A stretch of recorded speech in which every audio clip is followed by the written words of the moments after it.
That you may be tempted to think that metagaming or cheating or rules lawyering or arguing with the game master or missing game sessions or not showering and showing up with unbearable body odor or breaking the game with overpowered character builds or eating the last slice of pizza or any other number of problematic behaviors are the greatest player mistakes. And as much as all of those suck, especially the body odor one. I mean, why do folks not shower? Is this like a D&D thing? Is it a testament to your commitment to nerdy pursuits to forsake hygiene in the pursuit of level 20 and the +5 sword of unholy awesomeness? Like, I may stink to all heavens, but dang, isn't my bag of holding filled with some awesome crap? No, even though that's horrendous and will clear a room out right quick, I submit to you that what players frequently get wrong is showing up clueless to the game session, having no idea what happened last time. And the solution is quite simple, really.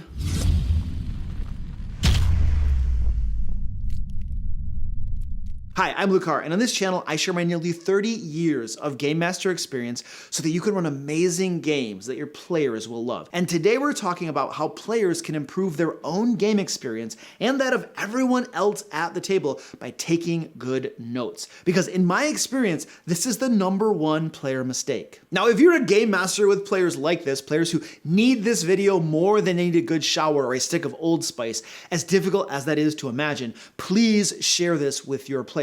And if you're a player whose Dungeon Master shared this video with you, well, it's either because you're clueless, have the memory of a gnat, and need to take some good notes, or because the odor of a well-fermented dumpster follows you around. You're probably thinking that all you need to do is write down some bullet points of what happened in the game session and you're good to go, right? Well, that's certainly a good start. Shoot, most Game Masters would kill for players who did just that. But if you made it through my ridiculous opening and got it this far, I'll give you a bit more information than just that, because, you know, I'm nice like that. The real question is, what exactly should you take notes on? Every prepubescent team running around in the gymnasium during after-school D&D club knows how to write the name of the NPC quest giver, what they want you to do, and how much loot you get when the job is done. And you certainly can't write down everything that happened or is said during a game session. The first key to good notes is active listening. Most people listen to others while planning their responses.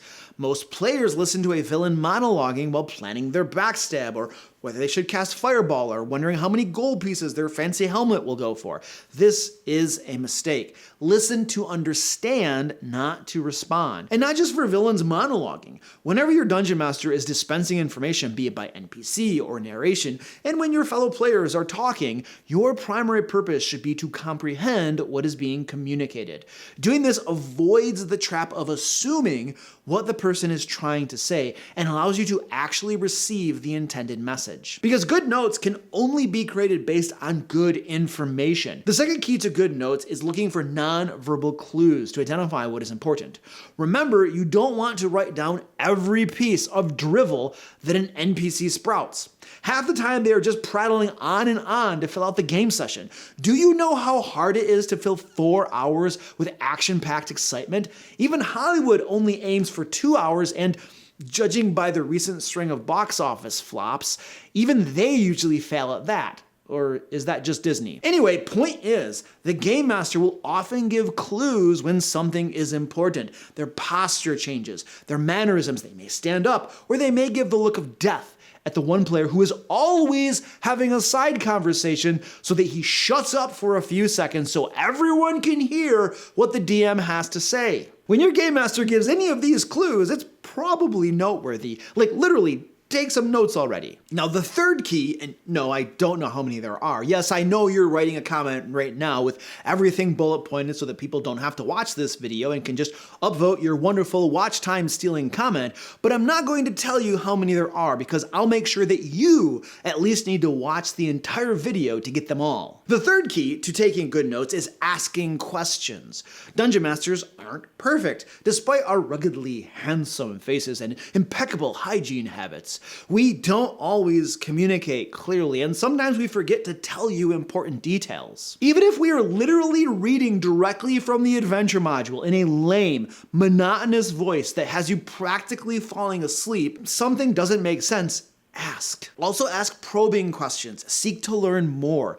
Game Masters' brains are often overflowing with information that we are just itching to tell you. We could spend hours telling you about our wonderful worlds and adventures that we spent hours and hours creating, and unless we didn't and we're just pulling it all out of our butts. But even then, just ask. Please ask. I assure you, our butts are filled with endless crap that we are happy to present to the world to marvel at. Okay, now you got the important information. You crack open the notebook and you're ready to take some notes. But stop right there. This isn't 11th grade and Mrs. Brown isn't going to be grading whatever you write in that filthy notebook. No, it doesn't need a shower, but Old Spice might just help. What, you think notes can't stink?